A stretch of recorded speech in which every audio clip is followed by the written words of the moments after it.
పడి మెట్ల పైకెక్కి గుడికేగు భక్తులకు ఎదురొచ్చే బంగారు స్వామి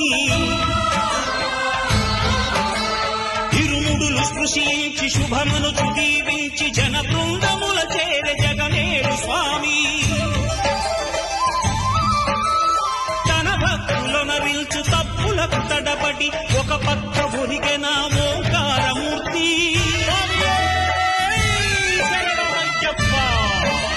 స్వాములందరూ తనకు సాయము కాగా ధీమంతుడై లేచే ఆ కన్య స్వామి పట్టబంధము వీడి భక్తతతికై పరుగు పరుగున వచ్చే భూమిపైకి నరుడ